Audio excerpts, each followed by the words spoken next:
Okay?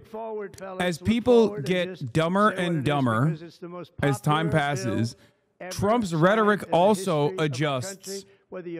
Probably naturally gets dumber because he's like getting older. His brain is turning into liquid. But it works in his favor, you know what I mean? Like what he's doing here is just like, if you hear a Democrat criticize the bill, it's because they're bad and wrong.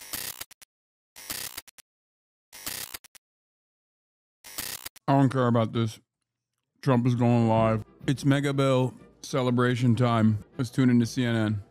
Folks inside that building, are they certain this is going to be a positive for them in the midterms? Well, I think that what they want they find this to be a victory for President Trump, and now they will figure out how to sell this to people in the midterm elections. But certainly Democrats are going to want to use the very words that you had people like Tom Tillis, who eventually was a major no vote on this bill in the Senate, Josh Hawley, who was very critical about the Medicaid cuts.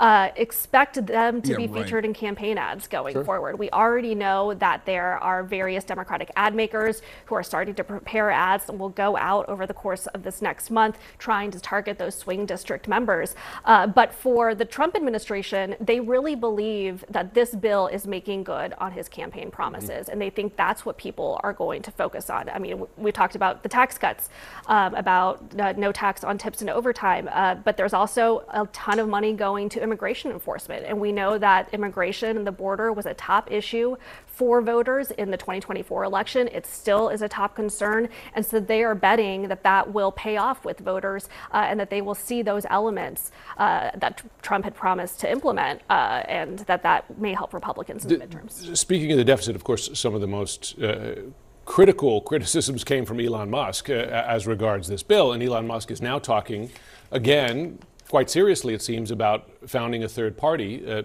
He was tweeting just in the last 24 hours. Independence Day is the perfect time to ask if you want independence from the two-party, some would say uniparty system. He went on to say, our country needs an alternative to the Democrat-Republican uniparty so that the people actually have a voice. He's got a lot of money to back that up. Again, as we wait the president, Annalise, I'll ask you first and then Archie second. Who would a third party threaten more? Republicans or Democrats in your view? That's a good question.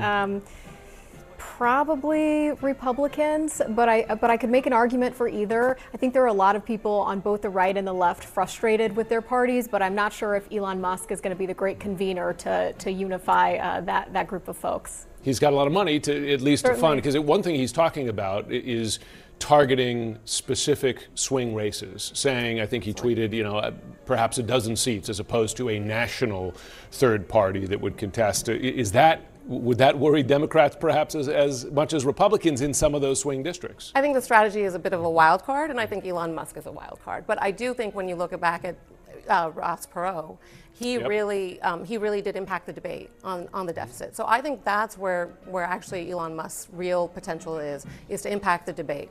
And you might say that Ross Perot turned that election from George H.W. Bush to Clinton, right? I mean, absolutely. At least in the national numbers, what he did, of course, he didn't win himself, but he did impact the race. Again, as we wait the president, just a few minutes past his 2-minute warning, our Kristen Holmes remains at the White House. Kristen, President Trump, how does he view this as he gets to the midterm? President Trump will claim a win, and we're going to see that a lot today. Does he have any concern that, for instance, benefit cuts will impact his party come November next year?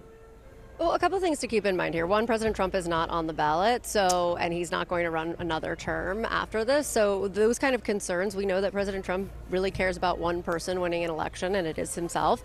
But keep in mind another part of this, which is that when I talk to White House officials and administration officials and Republicans, they tell me that they understand at this point that they are losing the battle in messaging when it comes to this bill. They have been spending all of their time focused on getting this bill passed, and they haven't been spending time trying to spin up support for any of the things that perhaps their voters will like. So what you're going to start to see here in the next couple weeks, months, is going to be a full court press. And it's not going to be just coming from the White House or just coming from specific candidates who are running. It's also going to come from outside Republican groups. And what they're going to be doing is really trying to change the narrative on this bill. Again, they are clearly, when I talk to the White House, they are clearly aware that this bill is not incredibly popular among voters. So you're going to start seeing that kind of press looking at advertisements, social media blitzes, campaigns in various areas, particularly swing districts, or areas where they believe it needs to be really explained in a certain way. We also know that these lawmakers,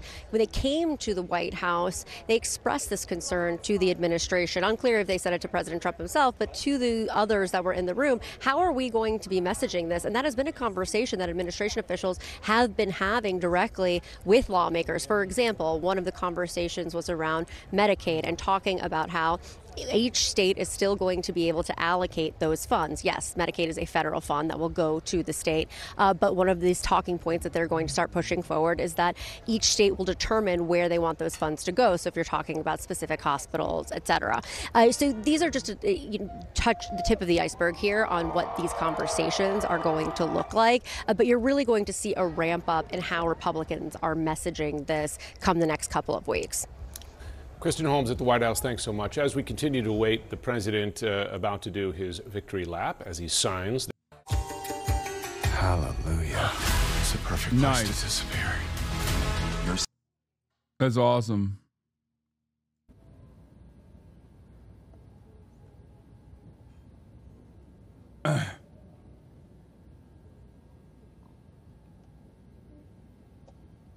This guy is just constantly, remember all the, wait, what is this? The right has no problem with incremental progress towards their goals. Why does the left? What kind of incremental progress has taken place in the last multiple decades in the direction of Ladies and gentlemen, leftist goals Master being Gunnery accomplished? Sergeant Kevin Benier, accompanied by the president's own United And no, Elon Musk will not start the Republican Green Party, okay? It's just not going to happen. Remember all the talk about how ours wouldn't get anything done because of their slim majority? Guess that was bullshit. Yeah, of course, because they are able to actually push the votes on their side as opposed to serving both home and abroad, the dummies on the Democratic Party side.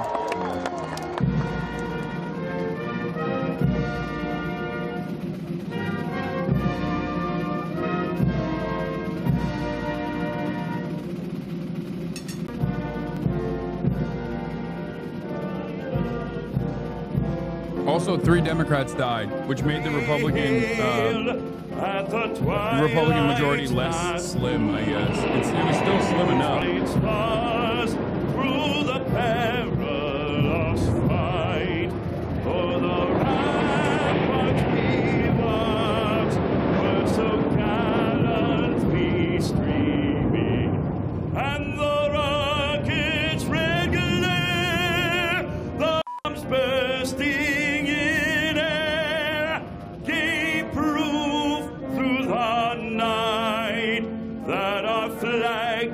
Still there, oh, say does that star-spangled banner yet wave o'er the land of the free and the home of the brave.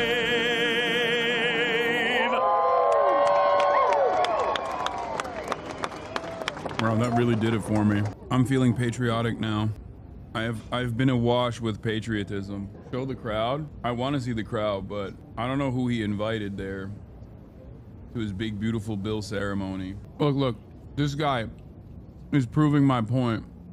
You're right, the entire Obama presidency does not count anymore. You are so right. That's exactly my point. The most incremental change in the direction of socialized medicine literally was struck down under the Obama administration, which would have been a public option. It was taken out. The ACA, outside of the two Ladies provisions, and gentlemen, the president the ACA outside of the 2 provisions of pre-existing conditions provision, the 26-year-olds being able to still retain their health insurance under their parents' provision, was literally a subsidization scheme for the private-public partnership that continued private health care. Especially after what happened just a week ago, when you look at that big, beautiful First plan, implemented by a Republican governor by the name of Mitt Romney in Massachusetts. And I think I can say very proudly, and I don't have to quote the polls, that our country is more proud right now than it's been in many, many years. We have pride. We have dignity. We have something that's happened miraculously so fast. You know that our military now is the most sought-after job there's ever been, serving in our military. 1 year ago, people didn't want to join our military. They didn't want to join our police or firefighters. They didn't want to join anything having to do with our country. And now, as you probably know, the enlistment is at an all-time record. We're packed. We're full. And I just think that's so important because that was so sad 1 year ago when I heard those statistics. We had a different president, but nobody wanted to join, and now we're at a record. And I will say that I just left NATO, where we had a tremendous experience. They've agreed to put up over $1 trillion a year. They went from less than 2% to 5%, and nobody thought that was possible. And they told me very strongly, the leaders of a big part of the world, very respected people all, they told me that, 1 year ago your country was dead, and now you have the hottest country anywhere in the world. So that's the way it is, and that's the way we like it. And it's only going to get hotter, I promise you that. After that spectacular display of American power, let me just say that God bless the United States military, and God bless the USA. God bless the USA. And to all Americans, I want to wish you a very happy Independence Day, happy 4th of July. This is going to be something special. There's spirit in this country. We haven't seen anything like it in many, many years and decades. Let me also express our gratitude to our magnificent First Lady. She worked very hard to make this all work. And we have a fireworks display about 9 o'clock tonight. I hope you're all going to be around and watch it. I know our congressmen and our senators who are standing right here, so many of them, they did such a great job. They're going to be here. I guarantee you, they're not leaving. They're not leaving.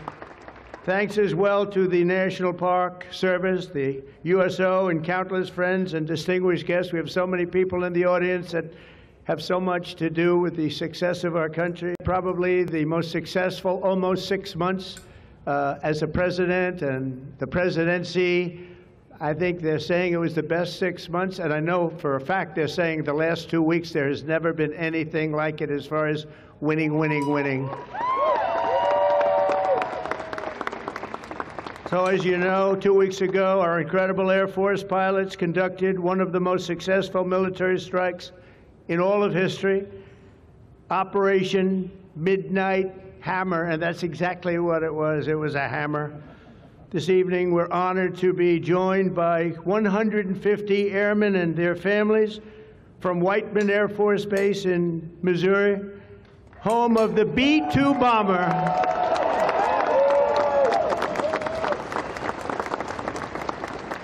And we've kept them a little bit on guard. We kept them a little bit, let's be a little bit quiet about it. But if you want to raise your hand very quickly, raise your hand, because you people are just incredible. They don't want to be in disguise. They say, we don't have to do that.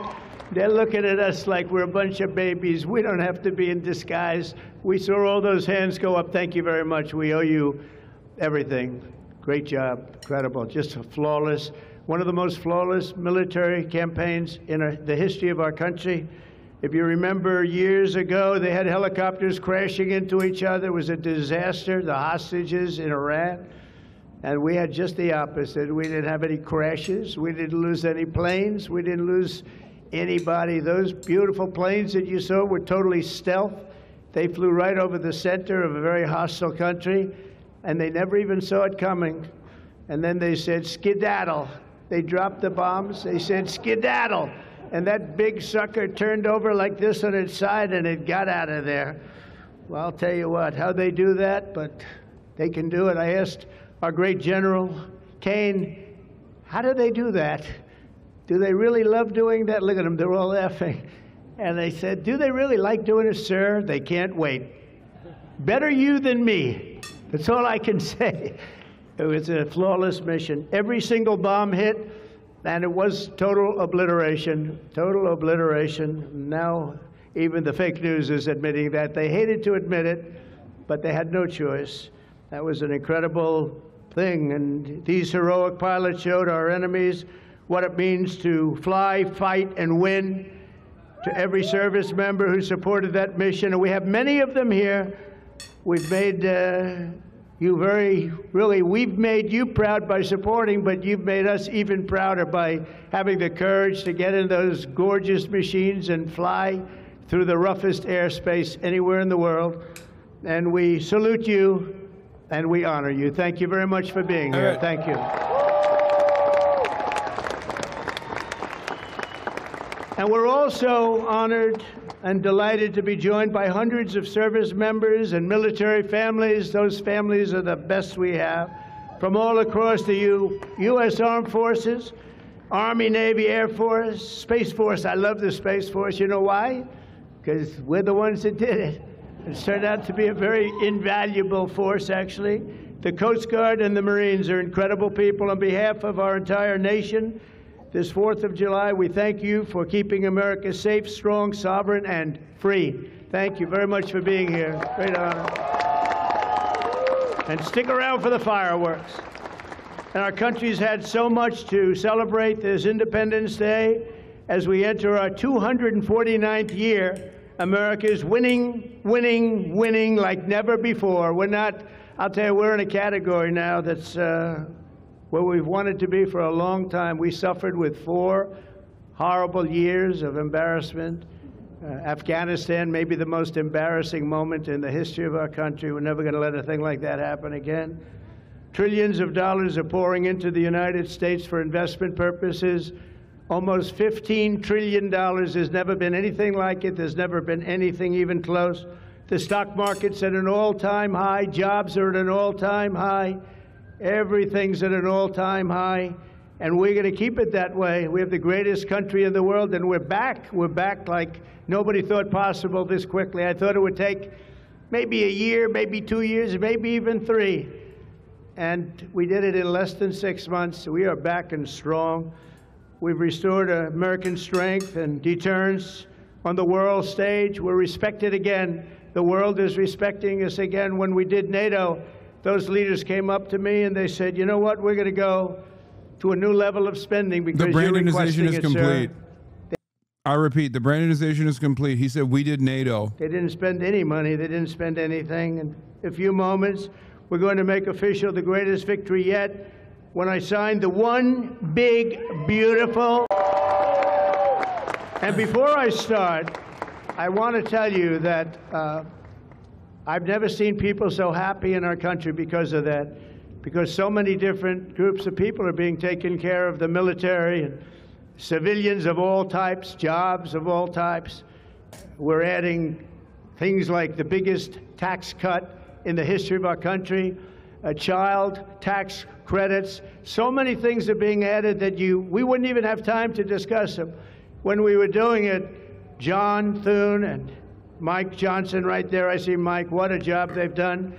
What a job they've done. But you know, it was supposed to be in 3, 4, 5, 6, or 7 different bills. And I was on one of the fake news shows and I said, let's do it in one beautiful, big, we want one big, beautiful bill. I said that to this newscaster. And I think a lot of the congressmen and senators were watching, and they said, let's name the bill that, the one big, beautiful bill. And that's what we did. And what we've done is put everything into one bill. It's never happened before. It's the biggest bill of its type in history. We've never had anything like that before. Nothing like that they thought would be possible to get passed. And actually, I liked it because we had so much in there that no matter who you are, there was something in that bill that would make your congressman or your senator or your congresswoman, much more importantly, raise their hand and support, right, Lisa? So that was something, and it was really something special. So the American people gave us a historic mandate in November. We won everything. We won the swing states, all 7 swing states. We won every one. That rarely happens. We won the popular vote. We won the districts. 2,750 to 505.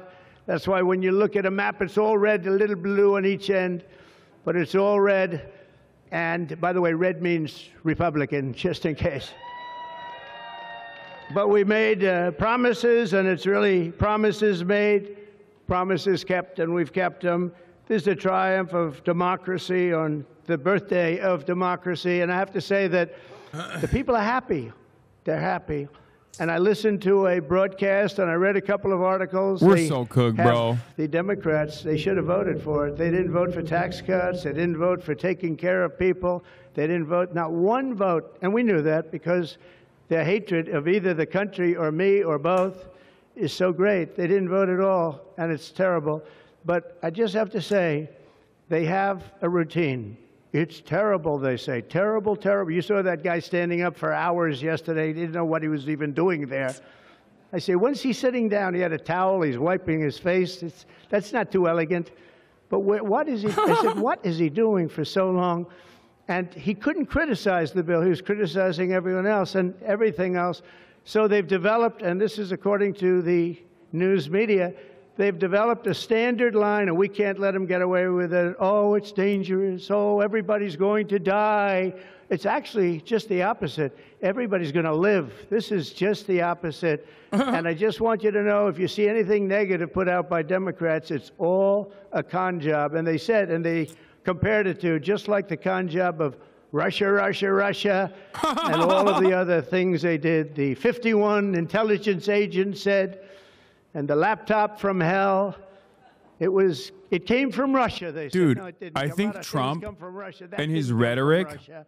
And it was all is out to be a directly fake adjusted job, to and the that's what they're doing with average this. So, guy's we just stupidity. have to Okay? look forward, fellas, As look people forward and get just dumber say what it and is, dumber because it's the most as time popular passes, bill ever Trump's signed rhetoric in the also history of our adjusts. country, whether you're military or Probably anybody else. naturally This is the gets most dumber because single, he's most like popular getting bill older. His brain is ever turning into signed. liquid. But And it works in includes his the favor, largest you know what I tax mean? cut Like, in American history, what the he's doing largest here is just like, if you spending hear a cut, Democrat $1.7 criticize the bill, trillion, it's because they're and yet bad you and won't wrong. know it's Everything just in the waste, bill is fraud, and good. abuse You will not in die. American You will history. So you live. have the biggest tax cut, The bill biggest is spending perfect cut, for the largest living, foreign and the security Democrats are investment actually, in they American wanted to history. kill We'll you have in the strong bill. They borders. wanted to put The only provisions to thing is kill we you. They wanna want to have do all the great bad things. elections, We want to so do all the need good things. Strong borders and elections, and my Incredible. people have promised me that we're going to go into elections, and we're going to make sure they're not rigged, that they're not sullied. We're going to make sure that the elections are going to be fair. You need two things. You need strong borders, and you need fair elections. And we're going to make sure on the elections also. And our armed forces are one of the most vital military modernizations of all time. It will take place. So we rebuilt our military in our first term, and now we're going to modernize and remodernize our military, including building a great golden dome all over our land so that if they get nasty with us, it's going to be knocked down. It's going to make any of the golden domes, they call them the iron domes, we're calling ours the golden dome, because we did the iron domes, and we do sort of everything, if you want to know the truth, but this blows it away. We're going to keep you safe. I want to thank every member of the House and Senate who worked to get this bill on my desk, and many of them are here, and I'm not going to mention any here, but I have to mention a few, and especially I want to thank Vice President J.D. Vance, who's been fantastic, Secretary of State Marco Rubio, who's been incredible. We have somebody that is, it was a passion. I think he actually loved it. It wasn't easy, but he loved it. Speaker of the House, Mike Johnson, who's right here. Speaker, thank you very much. What a job, and he worked so closely with the Senate Majority Leader, John Thune, who's a fantastic guy. And those two are a team that is not going to be beat. When you look at them and you look at their counterparts on the other side, it's not even close. I want to thank both of you people for doing an incredible job. Thank you very much, John and Mike. House Majority Leader Steve Scalise, a brave man. Steve, you know, he suffered a tragedy a number of years ago. I was at his hospital bedside that night with Melania, with our First Lady, and he had no chance. The doctor said he has very little chance, and you look better today than you did then. You didn't look particularly good that night, I will say. Oh, my God. But I learned one thing. His beautiful wife loved him. She was a disaster, right? I told him, I said, How's Steve, the dick doing, I can only tell you Steve? one thing. I was with your family, and I was with your wife, and your wife was devastated. She loves you. I've seen a lot of wives that, you know, they don't seem to be so concerned in those situations. That's the kind of wife you don't want. But you have a great, beautiful wife who was really there, and you really have done. You're a very brave guy. Bro, the way Mike and John and everybody. Consistently, the way Trump talks about like genuinely traumatic incidents that happened to other people is always amazing. Like he's just doing a bit off Minnesota. Of shut off, he's dude. Like, oh, look, he goes, no, I don't want to run for governor. You know, come to think of it, I think that's a good idea. You would win so easily. The guy is terrible. You would win. You just have to take a look at that handsome face of yours, and you'd win. Tom Emmer, everybody. He did a great job. I think you should consider that, although we don't want to lose him, do we? We don't want to. Let's say we are. I think say we are. What a job you did. Got shot Senate in the Majority butt Whip and the John penis Barrasso. At the congressional incredible. baseball game, yes. Senate Finance Chairman Mike Crapo. Thank you, Mike. What a job. What a job. He knows that tax stuff.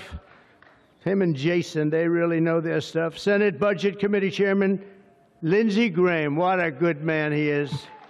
I see a poll. He's running, and I see a poll. He's 24 points up. That's not bad, Lindsey. That's not bad. 24 points up in the great state of South Carolina. House Ways and Means Chairman Jason Smith. What a job. Thank you, Jason. Thank you. These people are great. These are great patriots. I have to call them out. House Budget Committee Chairman Jody Arrington. Jody, thank you very much. Jody has been good right from the beginning, and so many others, and they're all here, and they fully understand. They'll never speak to me again, but that's okay. It is what it is, but I just want to thank everybody. A lot of senators here, a lot of congressmen and women here. Lisa, thank you very much, by the way. I have to thank you. Thank you very much. You've been fantastic. So this bill will fuel massive economic growth and lift up the hardworking citizens who make this country run. The factory workers, farmers, mechanics, waiters, waitresses, police officers, firefighters, coal miners. Coal is back. Beautiful. I said you can't use the word coal unless you precede it by saying clean, beautiful coal. China's right now building 68 coal generating plants, and we're putting up wind. It doesn't work, I will tell you. Aside from ruining our fields and our valleys and killing all the birds and being very weak and very expensive, all made in China. You know, I noticed something, that with all of the windmills that China sends us, where we waste our money because it's the most expensive energy, I see that, they make about 95% of them, the wind turbines. I have never seen a wind farm in China. Why is that? Somebody check that out. Tom Emmer, would you please check that out? But all the coal miners we love and the truck drivers, in this act, we have officially made the Trump tax cuts permanent. That's the largest tax cut in the history of our country, added to substantial other cuts, which is you're going to see like a rocket ship. We're setting all sorts of economic records right now. And that's before this kicks in. After this kicks in, our country is going to be a rocket ship economically. And we've delivered no tax on tips, no tax on overtime, and no tax on Social Security for our great seniors. And that's why when you hear things like that, this is the most it's the biggest bill of its kind ever done by far. But we are going to have a situation. We are going to have something where people China is the world leader in wind power generation with the largest installed capacity of any nation and continued rapid growth in new winds and long coastline. China's exceptional wind power resources. Wind power remains China's third largest source of electricity at the end of 2021, accounting for 7.5% of total power generation. China also has ginormous fucking hydroelectric dams as well. China is by and large leading the world in renewable energy initiatives, which is really interesting.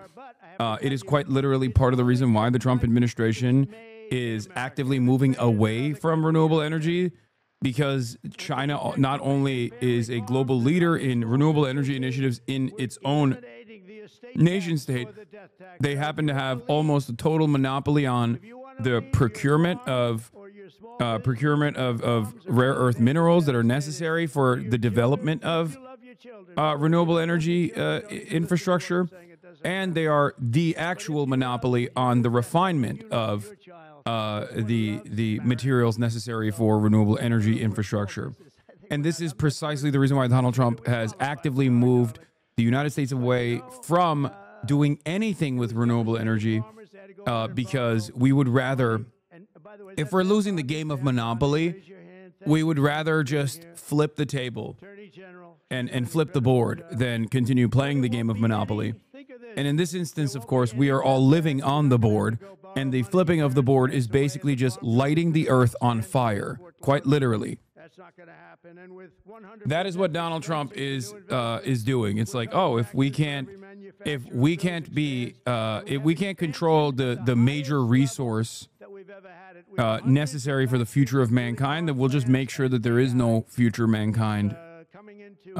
We would rather live on, and this is David Shore said something like this in the past, where he was like, I would much rather have the global temperatures rise than watch China become the dominant power on the planet. David Shore is the famous election whisperer for the Democratic Party. His contributions led to the Kamala Harris defeat. Gangs and prisons and drug lords and people that were mentally unbalanced. They let them into our country. We're getting them out at record numbers, and we have an obligation to, and we're doing it. So as we approach the 250th anniversary of America's founding exactly 1 year from now, we are creating an economy that delivers wealth for the middle class, a border that is sovereign and secure, and a military that is unmatched, unequaled anywhere in the world. And you saw that. And what a beautiful sight that was, especially after watching what they did just a short while ago. The golden age of America is upon us. We are in the golden age. It's going to be a period of time, the likes of which I don't think this country has ever experienced before. We're going to make America great again, and it's happening very fast. We love you. We thank you for being here. Enjoy the fireworks tonight. And First Lady, I want to thank you. You have been unbelievable. You think it's easy being First Lady? It's not. Thank you all very much. Happy 4th of July. God bless you all. Thank you very much, everybody.